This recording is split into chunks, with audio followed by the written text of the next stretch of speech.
Okay, so I've put down few points. I've noted down few points broadly on what might help you when it comes to your preparation. Okay, so someone actually, when I was preparing and I was very tensed. Okay, I'll tell you honestly.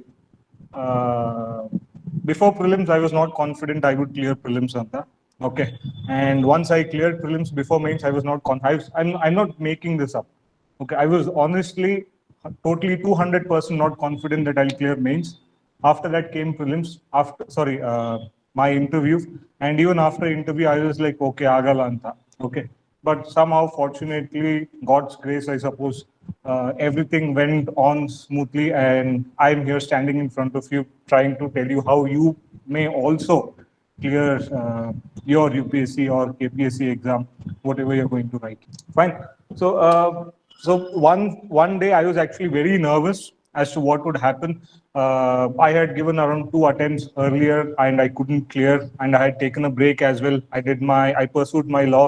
I did my LLB, and I thought I'll give one more attempt as well. And I was very nervous because what is my future? The biggest problem with respect to UPSC and KPSC is that what do you do when you are not able to clear? If you're able to clear in your first attempt, you're lucky enough, there's nothing that's going to stop you. It's only your limitation. Okay. But what do you do when you don't clear? And I've been in that particular spot or position, or what do you say, in that instance where what is going to happen if I don't clear even this particular time? Okay, because that's a big question mark. Because the main problem with respect to UPSC or KPSC is that many people start following or pursuing this particular passion and end up spending 3 years, 4 years, 5 years. I have friends who have not worked a single day in their life, and they have spent the last 6 to 7 years only behind running behind UPSC and KPSC. So the problem is, what are you going to do? There is absolutely no guarantee that you're going to clear this time. There are many people I have personally seen who've become IPS officers, for example, and they write the very next prelims and they're not even able to clear the prelims. So how do you have the confidence that you will also be able to clear? Okay, so the only one thing that I want to tell you is that if you're low on confidence, it is good. Because when you're low on confidence, it will actually push you to try harder, to read more, to do more. Because if you already have a lot of confidence, it will never ever push you to do more. Okay. So I personally feel, I understand everybody says, have confidence, you should be very positive, and this is what is the mantra to clear the exams if you go with the positive mood and confidence, etc., blah, blah, blah. Okay. But I personally feel if you're low on confidence, it will always push you to do more. But I always want you to remember this. This is something which I would say someone wise wrote it down, gave it to me and said, remember, future beyond UPSC is going to be good. So the only thing that I want to tell you is that please don't decide your fate or your future on UPSC. You may clear or you may not clear. Whatever it is okay. Okay. Please don't have that burden behind you that clearing UPSC or KPSC is your main goal. And if that is not going to happen, everything else is lost. So always take the exam as an opportunity and not a task. Always take the exam as an opportunity where you can do more, where you can actually show your personality or your aptitude, and not as a task or a punishment. So if you have this attitude of giving your best always, of giving your 100% no matter what, and if you let go of the burden behind you, you will be much lighter. It'll be much easier for you to go ahead and give this particular exam. Okay, so I just wanted to say this before I continue with our discussion today on what to do with respect to mains for your UPSC or KPSC exam. See, the strategy is the same. There's absolutely nothing. Okay, only difference is that now in KPSC you don't have optionals, but in UPSC you still do have optionals. So you'll have to prepare for optionals as well. But when it comes to KPSC, you don't have that. Except that the strategy will always remain the same. Okay, so I'm pretty sure nobody is new here. Everybody is a veteran. I'm pretty sure you have at least put in a year, minimum 1 year at least, I'm hoping. So you don't need any introduction to what is UPSC or KPSC exam. The first and most important thing that you have to understand is that in your UPSC exam, mains is the most important aspect. Okay, please remember this. Mains is the most important. The reason I say this because if you take prelims and interview, so prelims is before mains and interview is after mains, correct? Prelims and interview is not in your hands. When it comes to interview and prelims, luck matters the most. If luck is in your favor, you'll be able to clear prelims. If luck is in your favor, you'll be able to do very well in interview. You'll get a board which likes you, which likes your personality, you'll score well. But mains is entirely in your hands, and it is entirely dependent on how much of hard work and effort you put in. So what is in your control? Only mains is under your control. Prelims is absolutely not under your control. To a great extent, it is luck. Please remember that. So if you have to score, if you have to do well, where can you do that? You can only do it in mains. Okay, see, I'm pretty sure many of the things which I say today or which I say now, you might not agree with me. You might not be able to comprehend what I'm saying. But I was there in that position at some point in time. When many people used to tell me many things, I used to wonder, how is this possible? This is not true. Okay, but after coming over, after crossing over to the other side, I do realize that many of the things which were told to me by my elders or my mentors or whoever was guiding me, okay, that it was true. Okay, so I did not realize that mains is the most important thing. And I'll tell you why. I told you that I was not very confident with respect to my prelims, mains, or interview. Okay. Now, the problem was that last year, if the prelims had not been postponed to October, I would have not written prelims last year. Okay, due to some situation at home, entire May and June I was occupied. I would have not written prelims at all. Okay, but somehow it got postponed. Okay, and in October I decided to give my prelims, and everything went well. So what I'm trying to tell you is that after my prelims, I did not have much time. Since they had already postponed it, they cut short the amount of time that I had for mains. And I was not able to completely cover the entire syllabus before my prelims. So I had to do what in Hindi we call this jugaad, right? So how much ever is possible, I had to cover or do in this 2 months. So I thought my mains is not going to go well. So I will have to maximize in interview. Okay. Now, one advantage that I have is that I am, see, obviously, if you're going to an interview tomorrow where you have 5 experienced individuals sitting there trying to, minutely, dissect your personality and your entire future. That is what we think when you go to the interview. My entire life depends on it. Okay, you would obviously be tense and worried as to what would happen. But my advantage was that I wasn't tensed with respect to an interview because I don't have any problem talking to a crowd or talking to elders or whatever it is. So you can make me sit in any interview. I don't have a problem. I can talk. Okay, so that is my skill that I have. So I thought it is in interview that I have to maximize.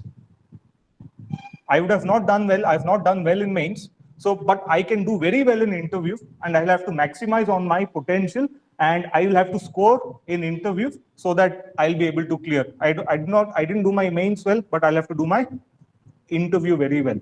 But and on the day when the result came out, so I was very sure my mains marks would have been low, and it is my interview marks which pulled me up. But to my utter shock, it was the opposite way around. It was nothing but my mains marks which brought me up, and it is nothing but my interview which brought me down to 222 rank. If you take my main score and the person who came first in Karnataka, I think the gap is only about 6 marks. But his interview marks is around 40 marks more than me. So if I had also got about 200 in my interview, I would have been in top 50. So my interview score is very low. Okay, I don't know why. I can give many reasons as to why it went wrong, and that is what I can give you many excuses, and that is what we always do. I don't know what went wrong in interview, but that is what happened. Even though I thought my interview went okay, I should be able to score anta, but that it did not. So it is my main score which actually saved me. And but I was more confident with my interview than my mains. Mains is very, very important. So if you come to UPSC, you have 9 papers. Each and every paper is important. Even your language paper is important. And until and unless you dedicate, I don't know, 100%, 200% towards mains, you cannot depend on interview. That is all I wanted to say. So please remember, mains is very, very important. Okay. Now, the second thing that I want to tell you is that when I say follow but don't follow, what I mean is that always have an open mind. Take advice from whomever and whoever is going to give you advice, but only take up such advice and follow that advice that you're going to implement. See, when you come across people who have cleared UPSC, you'll find generally you find 2 kinds of people. Okay. On one hand, you'll have people who will tell you that okay. While traveling in metro or bus, I used to read newspaper. Okay. I was working 8 to 5 a.m. Manek banbit, I only read for 2 hours. Okay. Ingo aata, I cleared.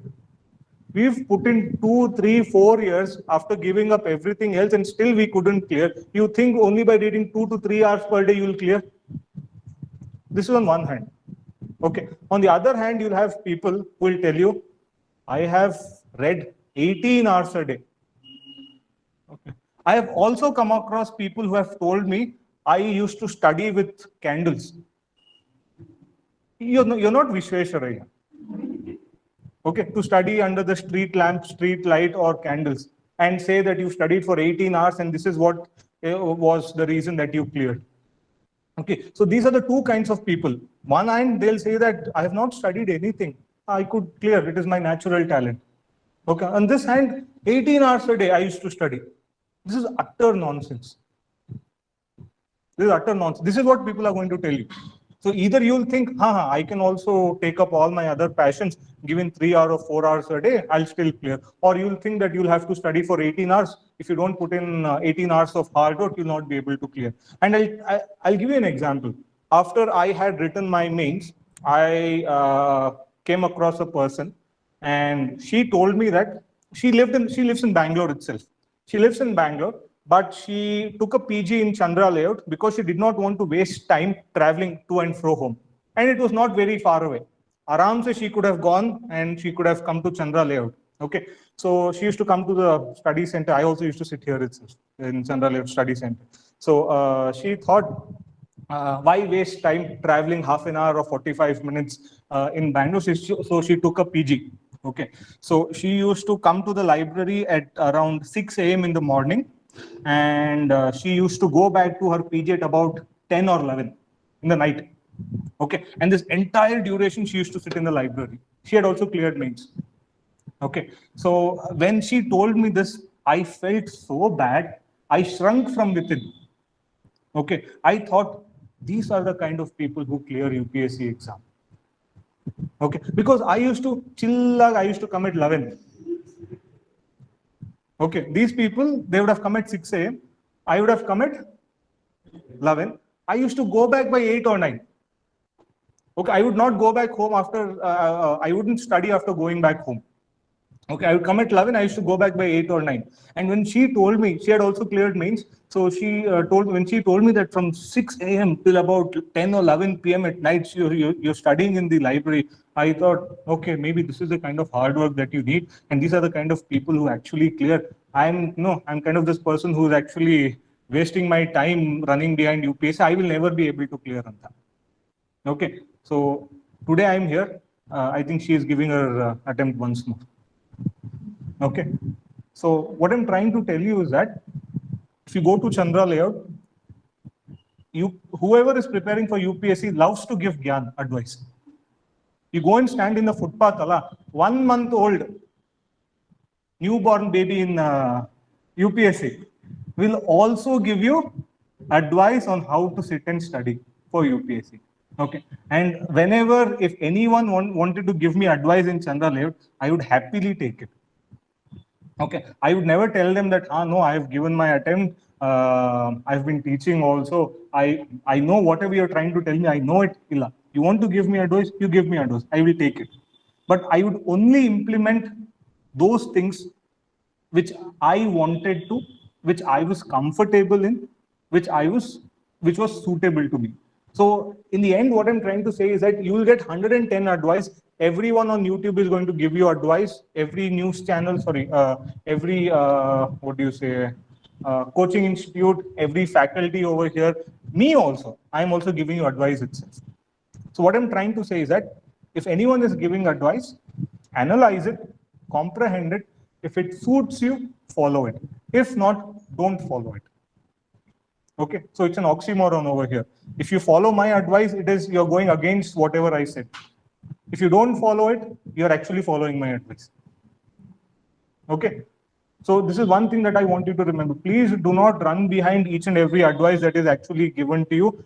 It is not going to work out. You have to understand who you are and you'll have to work according to your own strengths and weaknesses. So I can't come and tell you what are your strengths and weaknesses. You'll have to analyze, and it will only come through experience.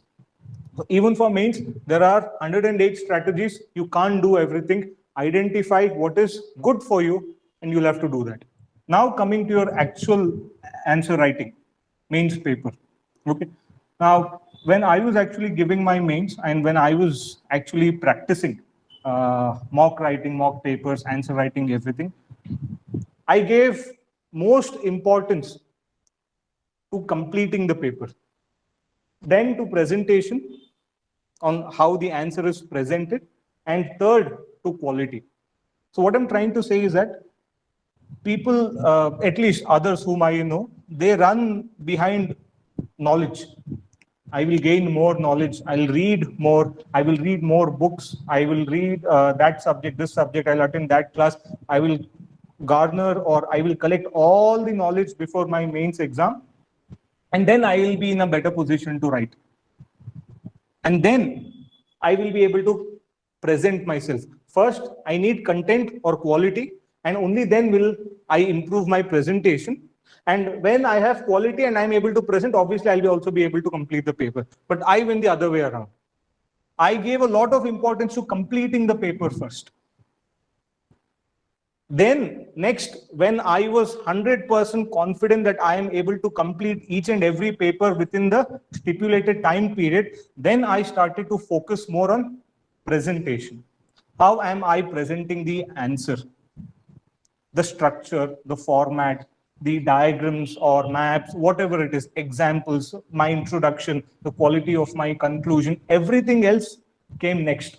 First and foremost, I concentrated on completing the paper well within time, that is 3 hours. And this helped me because when I gave my mains, the ethics paper was one of the longest ethics paper ever. It was so long. Until and unless you had practiced enough, you would not be in a position to clear the paper, complete the paper. So my advice is, please focus more on completing the paper, because what my understanding is that no matter how much you improve the quality, see, you may collect so much of content, but in that time period, you will not be able to write everything, neither will you be able to recollect everything under that pressure.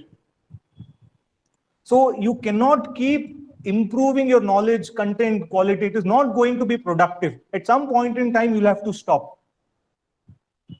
At some point in time, you'll have to stop, because you have to be confident that whatever you've prepared for prelims, because you've cleared prelims now, you're focusing on mains. So whatever knowledge that you've gathered, collected for prelims is enough, and I will be able to build on that. And now is the time to practice more so that I am able to complete the paper. You have to understand, in schools and colleges, we used to write papers for 100 marks. This is a paper for 250 marks. That too, I'll have to write 2 papers in a single day. I'll have to write for 500 marks in a single day. So until and unless you have practiced enough, you will not be able to complete the paper. And this is what I did from the first day itself, the first paper that I took. I insisted that I complete the paper entire 250 marks within 3 hours. Then I moved on to my presentation, and once I was able to write good answers, then I started to, maybe how can I improve my quality? So put in more examples, draw diagrams, put in more maps, structure it, everything else. Okay, so this is the third thing that I followed. Any doubts here? You want me to see? I don't want this to be monotonous. If at all at any point in time you want to ask me something, you can always ask me. Okay, fine. Next is about practice itself. Okay, so as he said, what I used to do is that over a period of time, I started to write 3 papers in a single day. Okay, so on the exam day, you have to write 2 papers. Okay, so I decided I will write 3 papers.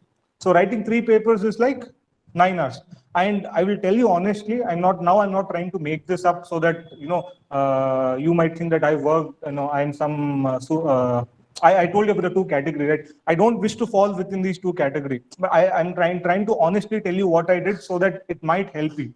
Okay, so each and every paper that I wrote it as if it is my actual exam, that I have to do it. I gave in my 100% in each and every exam, the mock papers that I used to write. And before my mains and after my prelims, okay, I had written about 40 papers, okay, and it was as if I was writing 4 papers in a week. And few times I used to also write 3 papers in a single day. So the whole objective was that I get into that, what do you say, space, or mentally I prepare myself so much that no matter what happens, I will be able to write, so that I don't get exhausted. Because on the exam, the actual exam, what happens? Today you have a paper, tomorrow you have 2 papers, again you have 2 papers, few days gap, again you have 2 papers, again you have 2 papers. You'll get exhausted physically and mentally, especially mentally. You'll not be able to carry forward. Okay, you try writing an actual mains paper for the first time. Okay, you would feel like you've just come back from a marathon. Provided you give that, you're trying to give that 100% as if it is your actual exam. So I prepared myself in such a way that on that exam day, I am not exhausted. Even if it is the second paper, or even if I have 2 more exams the next day, I am fresh, I am not exhausted, I will be able to do it. This is why I practiced more and more and more and more. And this actually helped me in completing the paper. Over a period of time, improve my presentation and also brought in quality. Please remember, practicing is very important. And at the same time, I would also like to remind you that before my prelims, I had not written a single mock GS paper. I only started doing this after prelims. The reason I'm telling you this is because don't get scared that I have not studied before prelims. I have not practiced for mains. Will I be able to do it in this 2.5 months to 3 months? I'm here to tell you it can be done. You will be able to write, you will be able to practice, you will be able to complete the paper. You can also write 3 papers. Okay, practicing is very important. You cannot give up on that, because this is what is going to help you in your actual exam, prepare you for your actual exam. Is this clear? Okay, so I think as you was telling me, see, imagine writing for 9 hours continuously. My fingers used to be numb. It used to get swollen over here. And by the end of the 3rd paper, I would be so exhausted that there's absolutely nothing else that can be done. Okay, so what you asked me was that how do I analyze it? So this is where guidance comes in. Okay, so I used to take that paper and I used to go to someone else. And I used to sit with them and they used to analyze it for me. And they would tell me what is wrong, what is correct, how this particular answer could be improved. I would not analyze it. I would not sit and analyze everything. Okay, I can't write my own answer and analyze it everything, because whatever I have written, I would feel that it is the correct. I'm pretty sure if you've given a prelims paper, as soon as you finish the prelims paper, you think that whatever you've marked is correct. Only when the answer key comes out, you realize that half the things are Wrong. That is the same thing which happens in mains also, because whatever you've written, you feel I have done my best. And this is the right answer. But you need a third party, someone else to tell you as to how you may improve. How you can improve. So I would, okay, this is an important thing. And I'll be honest, I have not been able to master this. Okay. But if you are able to do this, well and good. Okay. So write less, but more. Now, generally what happens whenever we are writing, everyone, including myself, we like to write a Harikatha. Okay. But the problem is that nobody has patience. Nobody has patience to sit and read your answer paper. You think just because you're writing this UPSC or KPSC mains paper, those people who are going to come and correct your paper are some medhavi, they'll have all the, oh, Papa, olle maga bandidane. Tumba kashta pattidane. I will give my 100% in reading each and every word, analyze each and everything that he or she has written, and then I will evaluate it to the 100% with maximum efficiency. Absolutely not. The way they used to correct your board's paper or whatever, any other paper, the same thing is going to happen here also. Correct? Don't you agree? Think about it. It is nothing special. Whoever is going to come and correct, they are nothing but professors or lecturers from a university who are teaching there mostly, and they are going to come and correct your papers. So if you write long sentences, okay, or if you put in too much of information, which they are not able to, because see, nobody, please understand, they have to correct certain number of papers in a day.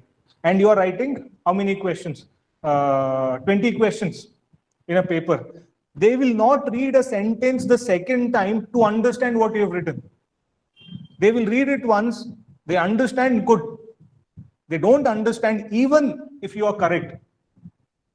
They will consider it as wrong, incorrect, you will lose out on marks. Therefore, it is very important that you write it in such a way that you write less but more. Shrink your sentences, but it should have more content. The sentence should be long, but the content should be more. The other advantage that you get in this is that you will be able to add more points, you will be able to write more. See, the whole idea is that I've told you, I think while taking class also, I've told you, in few answers, for few questions, you'll have this much of information. And for few questions, you'll have absolutely no information. In both the cases, you'll have to write 2 pages or 3 pages. And that is an art. Mains is an art. Mains is nothing but an art.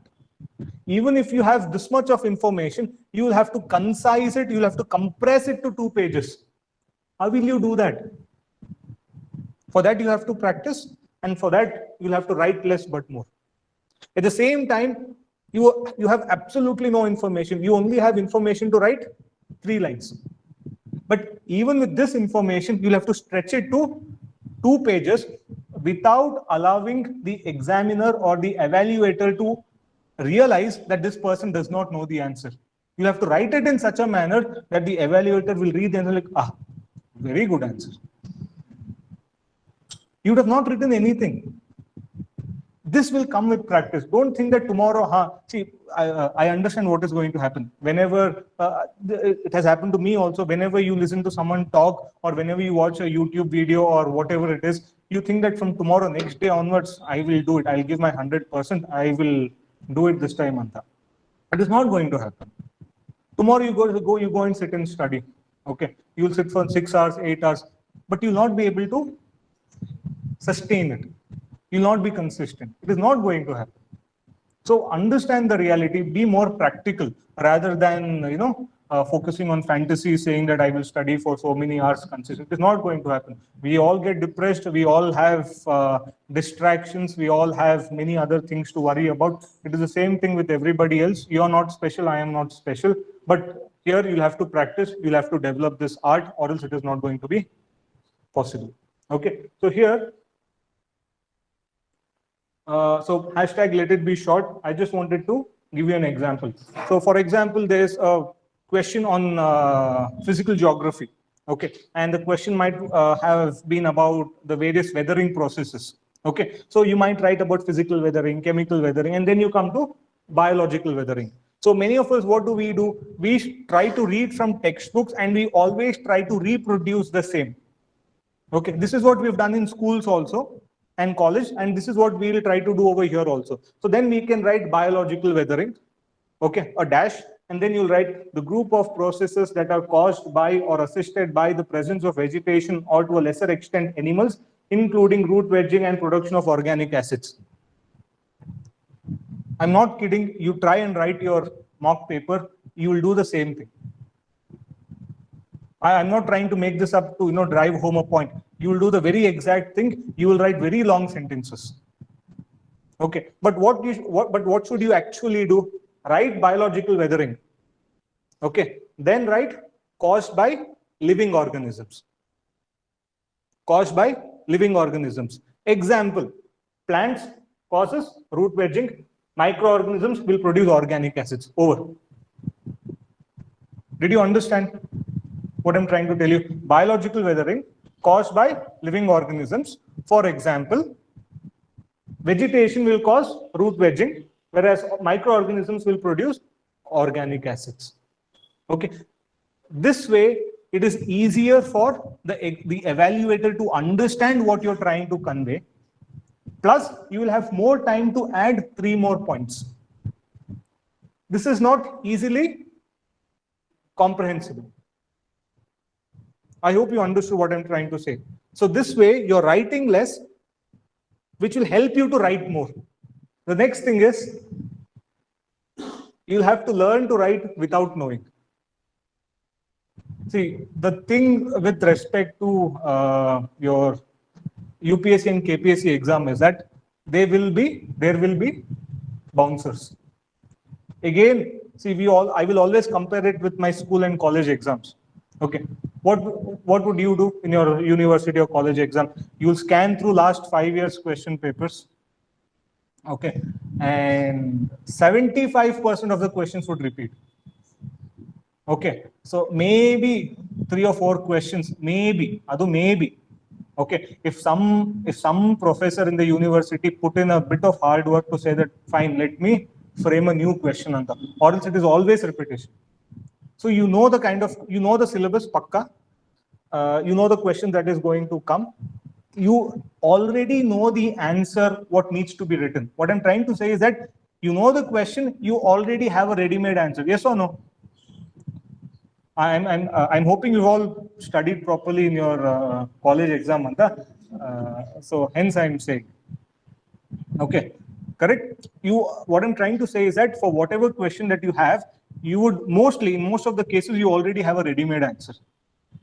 But when it comes to UPSC and KPSC answer, it is not possible that even for a single question you have a ready-made answer. It is not going to happen. Okay, so you would have a question, and at that particular spot or at that particular time, you'll have to frame your answer and write that particular answer. And that is very difficult because you have to complete 20 questions in 3 hours.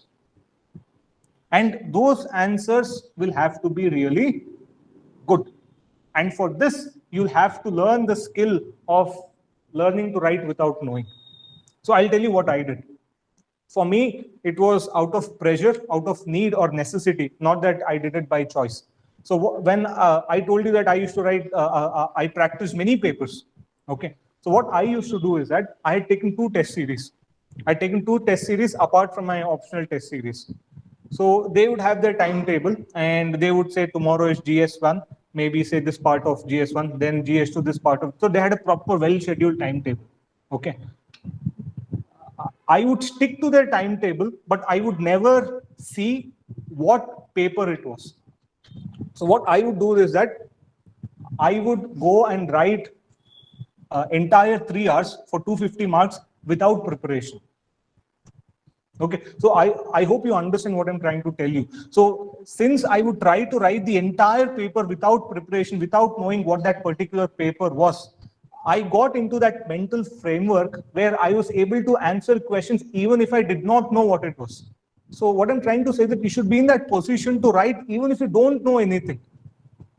So this is what I did. I would just go sit and I would open the paper. Oh, okay, fine. This is okay. Today I have this geography paper. Then I would start writing. And by the end, when mains approached, I was in such a position that I would read the question and the answer would come to me automatically. I would not even think.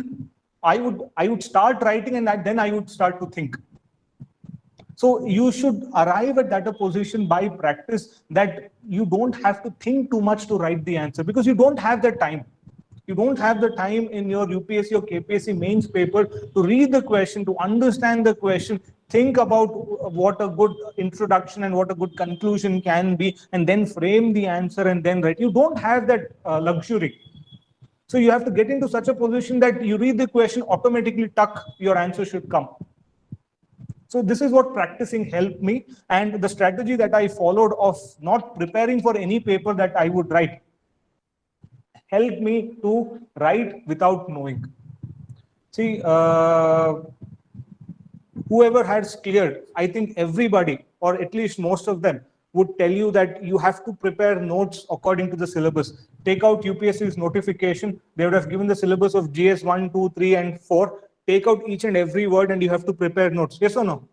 You'd have heard of it. Okay. Even today, I don't know the correct syllabus of GS1, GS2, GS3, and GS4. I've never done anything like that because I did not have the time. I'm saying it is not necessary to do what others have done. You can follow your own strategy. I cannot guarantee it will work. I cannot guarantee whatever I have done, you'll also be able to do it and it will work for you. I'm only sharing my experience with you so that whatever best you can find, you can take it out and then you can implement the same. I'm not saying you have to follow it to the rule, to the letter, whatever I'm trying to tell you. Okay, so for me, practicing more helped a lot. And I believe it is only because of this that I was able to score in my mains. And even though I did not score in interview, my main score pulled me across and I was able to cross the line. Okay, so you should be able to learn to write even without knowing. Use introduction and conclusion as an opportunity. Now, many people find it very difficult to give an introduction and a conclusion, and they think that it is kind of a task or a responsibility that they have to write an introduction, they have to write a conclusion. See, I told you in the beginning, don't take the exam as a task. Take it as an opportunity where you are able to show your personality or your aptitude or your qualities or your strengths. Take it in a positive note. Don't complain that when you get up in the morning, I have to write 2 papers today. Okay. I have done that. I know, and it is not good. It will pull you back when you try to put in efforts. Okay. Take it as an opportunity. Okay. Use every question that you have to show what you know and how you can improve the answer. Every question will need an introduction and will need a conclusion. But both of them will have to be very short, very crisp. Don't write an introduction where the introduction itself is 5 lines. That's not an introduction. Okay, so always when you try and write answers, write an introduction which has a quote like Raja Ram Mohan Roy. If it's a question about gender equality, start with that. The evaluator does not know. We're like, oh, Parvagilla, Raja Ram Mohan Roy Bage, Odidane, Sambad Komidi ante. Okay, start with a quote or statistics, data, scheme, something from current affairs. Okay, so that it's a bit interesting. It's a bit interesting. It's slightly different from what others would have written. Okay, don't be a school kid where you repeat the question itself. Okay, why is gender equality important? And gender equality is important because that everybody can do. Correct? A 5th standard kid can also do that. So you write something else, write a quote like that. So it will help improve your answer. Okay, so use introduction and conclusion as a means to improve your score. But let it be short and crisp. Let it add value to your answer. Let it add value to your answer. See, whatever I say, it will not come to you tomorrow. Please understand it. Please realize it. Don't get disheartened. Tomorrow you will take a paper and you start writing, you will get disheartened that I'm not able to do a good job. Absolutely, I'm not going to do a good job. In the end, I will show you the kind of marks these people used to give me for my mocks paper. Okay, I used to keep a tab of everything, whatever I used to do. Okay, I will show you the kind of marks that they used to give me. At times, I used to, I used to be so disappointed and sad. Is like, am I so bad at answer writing? That used to be their evaluation. The kind of evaluation that they do here. Okay, UPSC shows more mercy than these coaching institutes when it comes to evaluation. Next, break the question down into parts and answer each part. See, sometimes what happens is that sometimes the question is very long. Okay, they will see they are not going to divide the question into 1, 2, 3, and 4. They will ask the question in an entire one single sentence, or maybe it'll have a full stop and then another sentence. It is your duty to identify what is asked in the question. So what I suggest is that whenever you read a question, underline all the important things, the way you should do it in your prelims. When you read the question, you should underline each and everything, whatever is important, right? For example, what is correct or what is not correct. So you would underline correct and not correct so that you know what you're trying to answer. So whenever you read the question in your question paper, correct? See, don't keep the question paper side, read the question paper and then answer. It's all time waste. Answer from directly from that, what do you say, the manual, what is it called? Answer booklet, from the booklet itself. Read the question.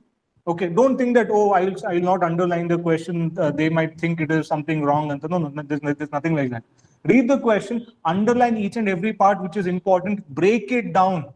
And you will break down the answer into parts. You will do that for the examiner so that it is easier for him or her correcting your paper to understand it easily. If you write, see, what most of us do is, we'll give an introduction, fine. After giving the introduction, we'll write everything in points. So that is one more important thing. You'll have to realize where to write in points, where to write in paragraphs.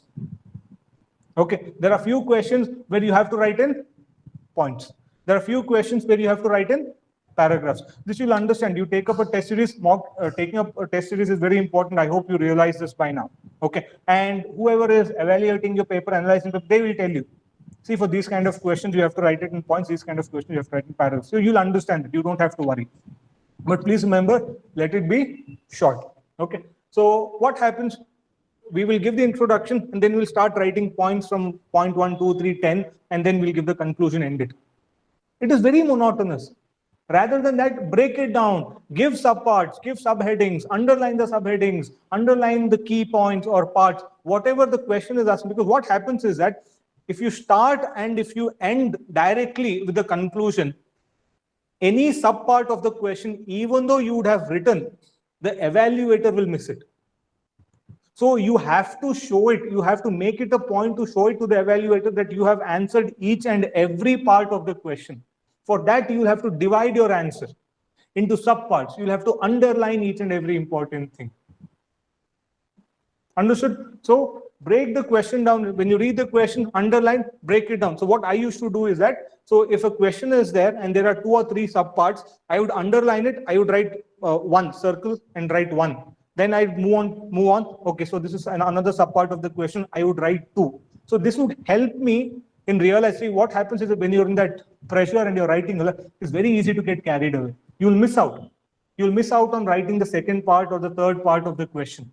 So to ensure you don't do that, what I used to do is I used to write down 1, 2, 3 on the question itself, so that I know that there are 3 things that I have to cover in my answer. Okay. Second thing is diagrams and more diagrams. Wherever possible, throw in a diagram. It doesn't matter. They ask about AFSPA. Okay. What will you do? You will draw India map, especially if not an entire India map, at least northeast of India, shade it. You don't even have to name all the states. If you know, well and good. Wherever possible, throw in diagrams. I still remember, I think in when I was writing mains, I think there was one question about volcanism. I drew an entire volcano also. Volcano with volcanic eruption. Okay, you can draw world map, show Pacific Ring of Fire. Add value. See, I told you, take it as an opportunity. Don't take it as a punishment or a task. Okay, mains is nothing but an art. You have to develop this skill. So wherever possible, unquestioned, put in diagrams. Put in diagrams, compulsorily label the diagram. Okay, what is this particular diagram about? So there are two things. It will also cover space so that you don't have to write so much. And it will appear that you have done a good job and you have written more, you have more understanding, you have more knowledge, even though you don't have. Okay, so wherever possible, you'll throw in diagrams. Okay, for example, read this statement. If you write a sentence like this, start here, end it with a full stop over there. Nobody has the patience or the bandwidth to read the entire statement and understand, sit and think, correct? So what can you do? You can break it down. You can say STI policy 2020, arrow mark, integrates lessons from pandemic for Atmanirbhar Bharat. Then draw a diagram, a flow chart, whatever it is, whatever you want to do. If not a flow chart, a table, whatever. Then you can write, will leverage design, technology, R&D, huge markets, demographic dividend, diversity. Which is better? Obviously, correct? It feels you've done more, but you've actually done less. Instead of writing this entire thing, you can do this. It will help you fetch more marks. Actually, if you see, there is nothing different than this on this.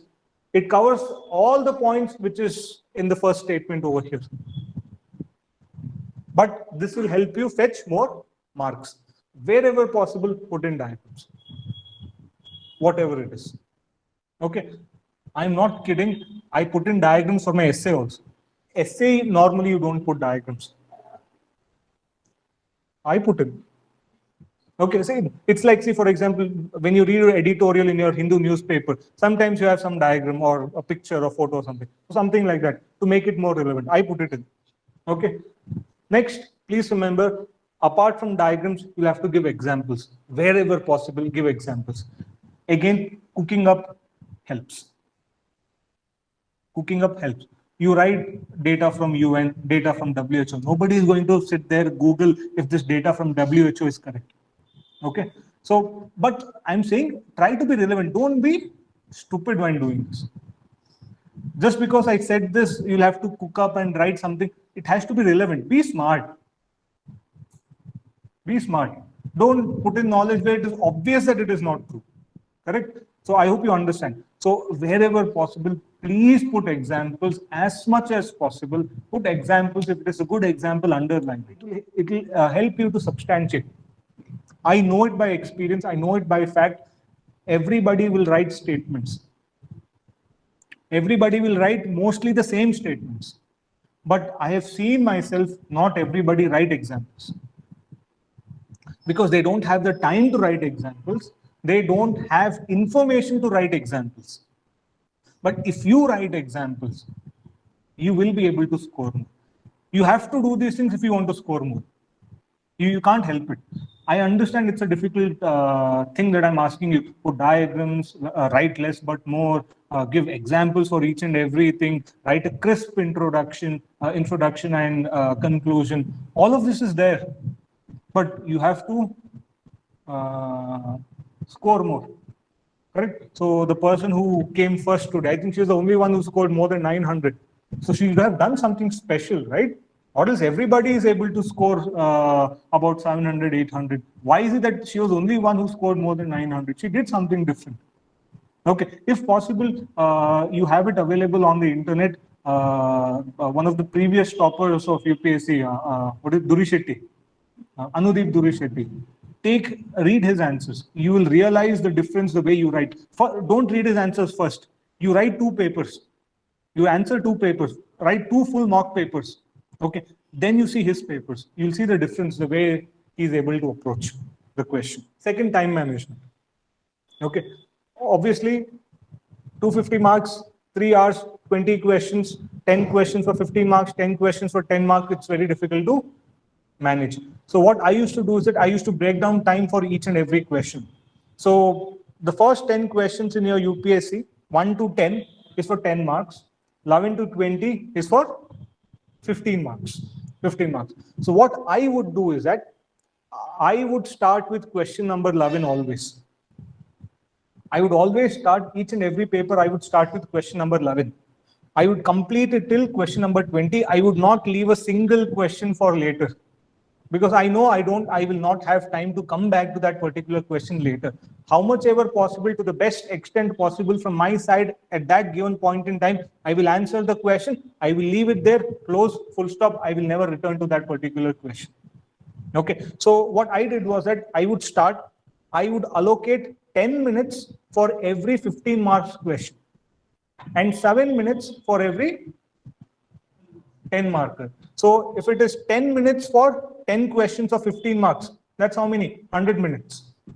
And then 7 minutes for every 10 marker question, that is again 10, that is 70 minutes. So that is 170 minutes. I have a total of how many hours, how many minutes for completing the entire paper? 180. Okay, but I would try to complete it in 170 minutes, but never has it been possible that was I ever able to complete the paper before time.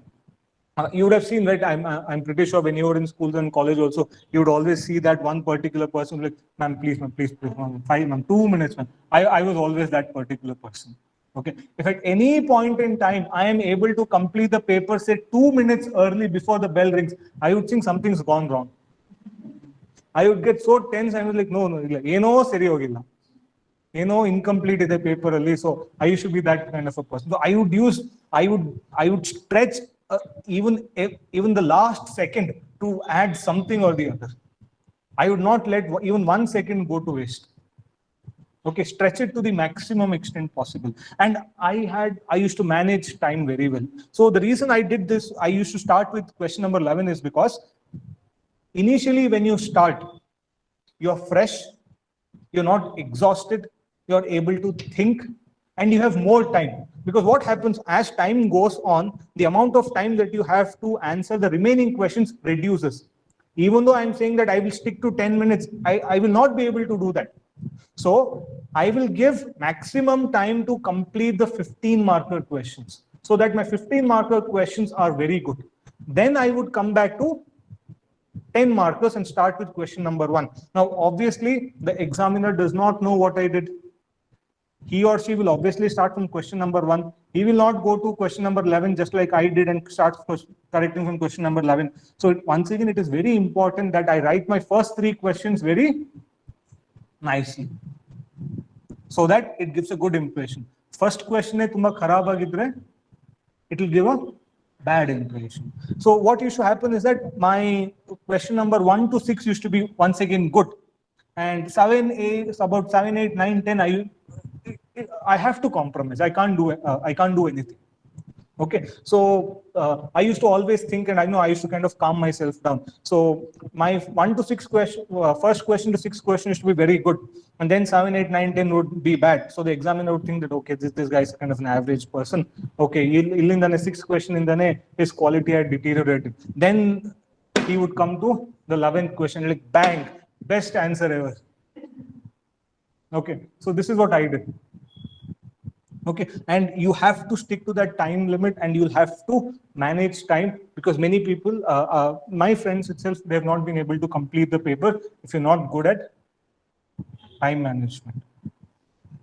Clear? If you've attended my class, you know that I'm actually very bad at time management. Correct? I am. So I may be on time, but never early. Okay, so but I ensure that I am very good at managing my time when it came to completing the paper. Okay, again, this was by practice, and in practice, I used to keep my watch with me for each and every question. I would track time, and I ensured that I was able to complete the entire paper within 3 hours. I was trying to do justice to what I was doing. So you have to be true to yourself. You have to do justice to whatever you're trying to do. Okay, 12th is strategy. Okay, you have to come out with your own strategy, and I'll tell you why. For essay, I don't know if you've attended any essay guidance class or anything. I don't know if you've attended. What is the first thing that they tell you? They'll tell you for 15 minutes, you read the question, you read the topic on which you're going to write the essay, and then you write down all the points like a flow chart or a list. And then you start writing the essay, and this will help you in writing a good essay. Okay. I never did that. I absolutely, I honest to God, even in my, correct, honestly, even in my mains actual exam, I did not do this. I decided on which topic, then I would start writing. So my strategy was that I was good at coming out with points while writing. So thoughts would come to me in a flow. I couldn't think of all the points to write before writing the essay. So what I'm trying to say is that the strategy which others give you might not work for you. You have to understand what you are good at. I tried doing this. I also tried to write down all the different points and then write an entirely, complete an entire essay. It did not work out. And thank God this actually helped me because I don't know if you've seen this year's essay paper. I mean, 2020. Have you seen the essay paper? Essay questions? No, you've not seen the essay questions. There were so many memes that were made. Philosophical, it was absolutely rubbish. I read the essay topics. I couldn't understand even a single topic. If you've not gone through the essay topics, please go back home, take out last year's essay paper, read the questions, read the topics that they gave you. I couldn't understand a single thing that they had asked. So what happened was that obviously we have 3 hours to complete 2 essays. So 1.5 hours for first paper, 1.5 hours for second paper. I don't know, I got lost. Even though I managed time and I tracked time, unfortunately something happened. I lost track of time. By the time I finished my first essay, it was 2 hours, 15 minutes. And I had less than 45 minutes to complete my second paper. I had less than 45 minutes to complete my second paper. I had to read, I had to decide on a topic, and then I had to write about 10 to 11 pages, a good essay. Because obviously everybody is already preparing, where do you score optionals, ethics, essay. General studies on an average, everybody, if you take the average of generals, GS papers, whoever has cleared, the average is always the same. You have to score in your optionals, essay and your ethics paper. And I only had less than 45 minutes. And my strategy of being able to write an entire essay without any structure actually helped me to write 10 pages in that 40 minutes. Okay, so sometimes you don't know. So just because someone tells you something, you don't have to do that. Okay, when it came to my GS papers, I told you I used to practice a lot. I should practice and practice and practice. So what I used to do is that, as I already told you, I would not prepare before writing the paper. I would not prepare before writing the paper. So as I told you earlier also, since I did not have time, I was not able to read. I was not able to read on what they say. Honestly, when I went to my prelims and when I went to my mains, ancient history, 0. What else? Medieval history, 0. Art and culture, 0. World history, ಏನು ಗೊತ್ತಿಲ್ಲ. What else? Public administration, ಏನು ಗೊತ್ತಿಲ್ಲ. So there were several other topics I had not even touched, because it is not possible for you to read everything. And even if you manage to read everything, you'll not be able to remember everything. You'll not be able to reproduce it. Rather, develop the skill that even if you don't know it, even if you don't remember it, you are able to write something which is relevant. So what I used to do is that without preparation, I used to write the entire paper. Then I would read the synopsis. So what is it called? Reverse engineering. I would not read for the paper. I would write the paper, then I would read. I would read the synopsis. That used to be part of my synopsis. Sorry, preparation, wherever and whenever it was, to the extent it was possible. Okay, so develop a strategy which suits you best. This may or may not suit you. So you have to find that out. Okay, next is please be smart. I told you about cooking up, being short, introduction, everything. You have to be smart. I'll give you an example. If you're writing a UPSC mains paper, for example, okay, or even if it is KPSC, you have an essay paper. While choosing the topics, you have to be very smart. Because, for example, you think you know international relations. Okay, and there's a question on international relations, and you pick or you choose that particular essay topic, and you write 10 pages. You think you've done a very good job.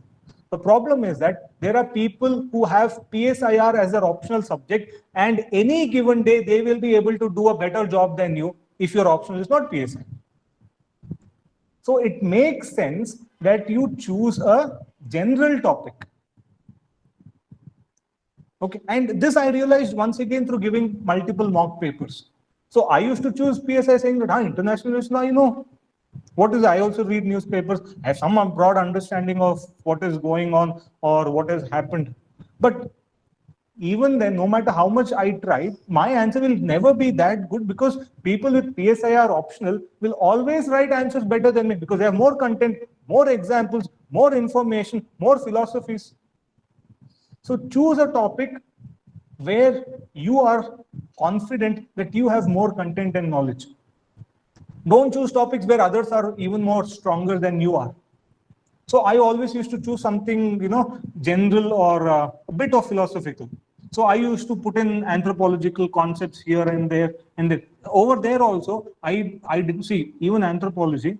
I was only able to cover about 80% of the syllabus, 75 to 80% of the syllabus. There are about anthropologists. There's a topic, okay, which I did not have time. I couldn't remember. Even if I had read, I would have not been able to remember it by then. But I knew few names, so I would throw these names into essays. So that is what I said. If you think there is a topic where you are strong, take it. But I'm saying don't do such a thing where other people will be able to do a much better job than you. That is why I gave you an example. Don't take international relations, because people with PSIR options will any day do a better job than you. Choose other topics where you don't need specialization. I'm not saying you have to choose a topic. See, that is also, people do this. I've also come across this. People say that, you know, sometimes they say, I will choose a difficult topic, because that easy topic everybody would have chosen. Everybody would have been able to write.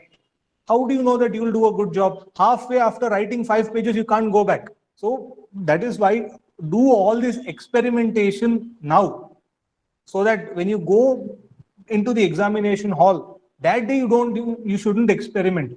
You should decide what you have to do and what you will do. That is why practicing is more important. I'm not saying what you said is wrong. It might work out. If it works out, please do that.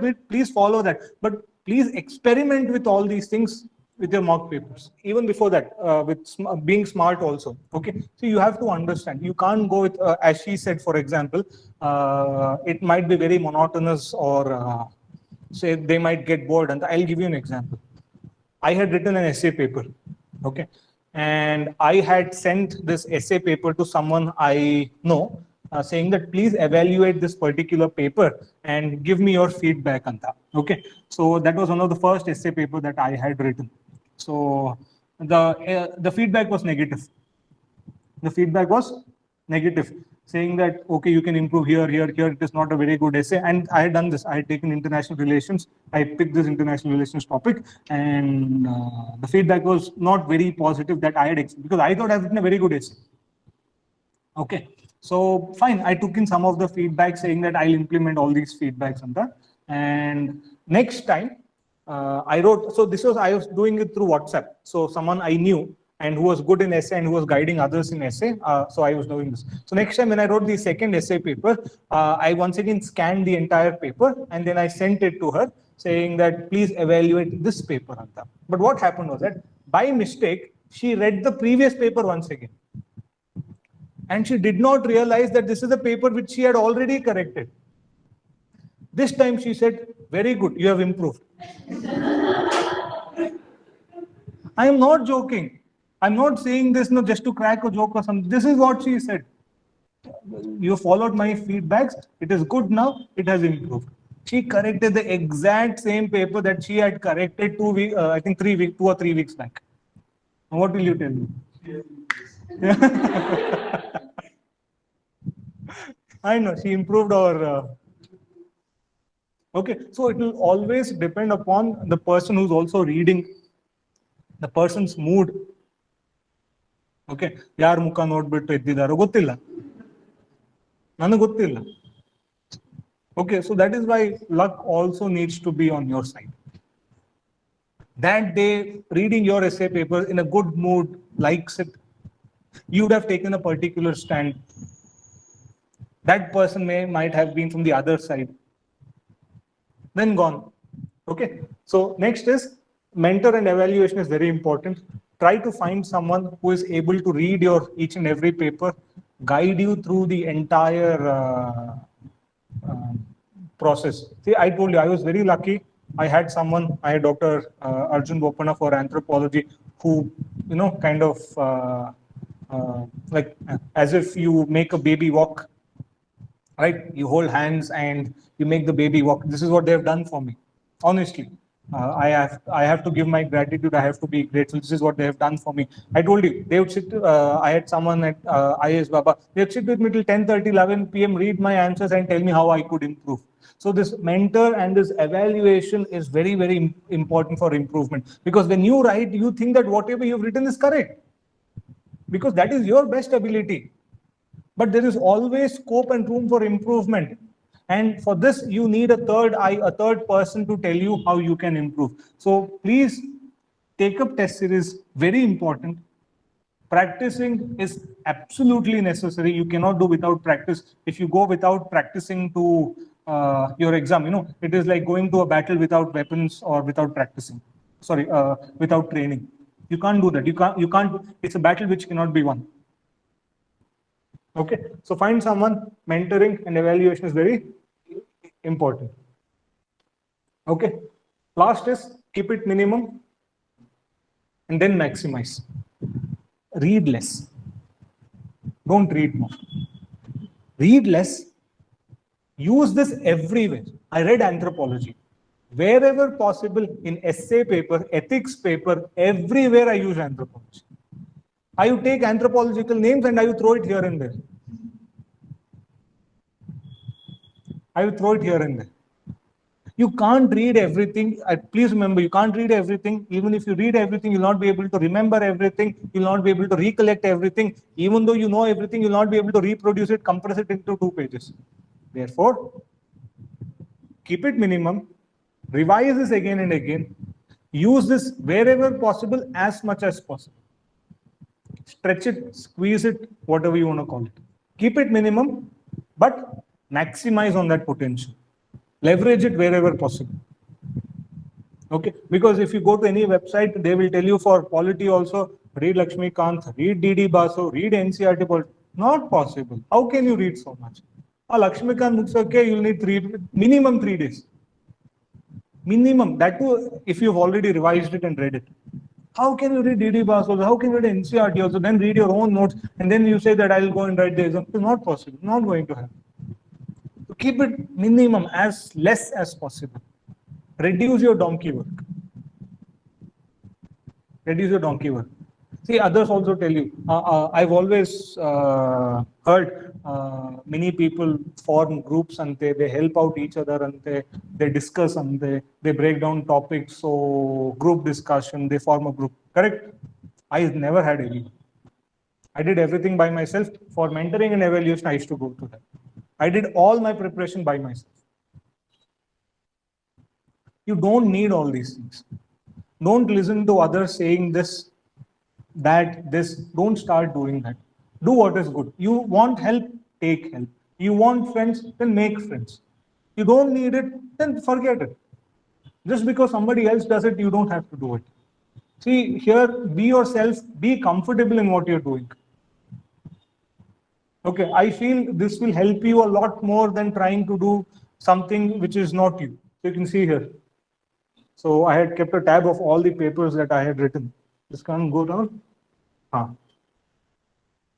Here, they should give me 77, 68, 60 so many times. I think this is all the papers. So you can see here. See, at last, I used to write on New Year Day also. Okay, on New Year Day also, on 31st, I had written 1 paper.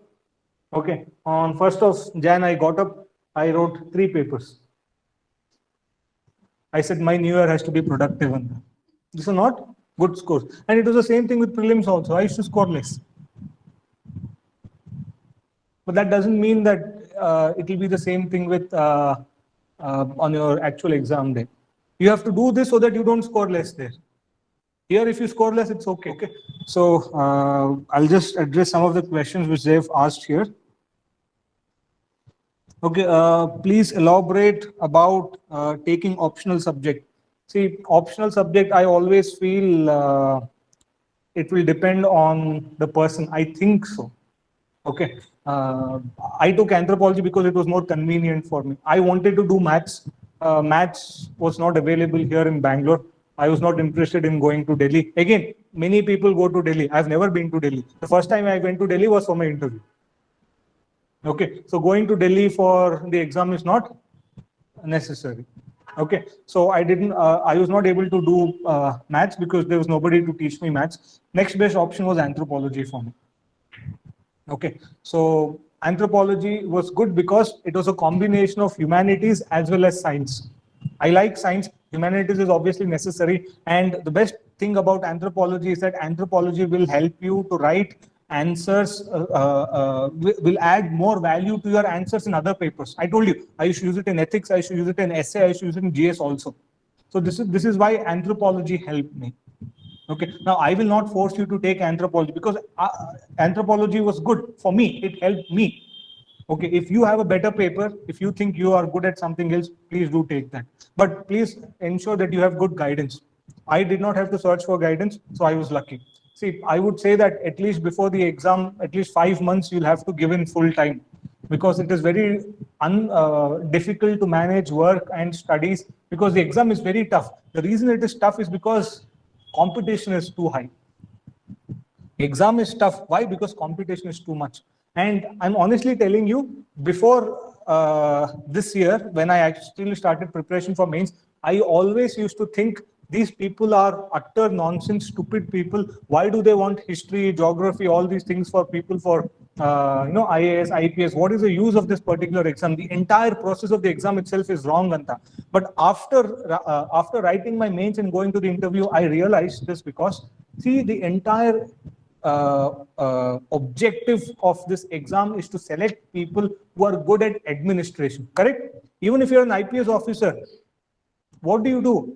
There's nothing but administration. Don't watch movies like Singham and all and you think that tomorrow you'll also come and run behind. It is not going to happen. As an IPS officer also, you're going to administer the workforce, the cadre. It is going to be paperwork. Don't think it is going to be, oh, angirate, ingarate, anta. That is not going to happen. On movies, they'll show you cap hakuvaga one scene irutte, belting madog one scene irutte, innondu. That is not the thing. The entire objective is to find people who are good at administration. Administration, nothing but management. So this exam actually checks if you are able to manage the stress, manage the exam, manage all the content and the syllabus in that limited amount of period of time that is available for you. So only if you are good at managing yourself, managing what you're doing for the exam, that is administering what you're doing before the exam, your preparation strategy, only then will you be able to clear. This I understood later. I told you, mains papers I started solving only after prelims. Okay, see again, you have to understand where do your strengths and weaknesses lie. For my prelims, see paper 2, I have no worries for paper 2.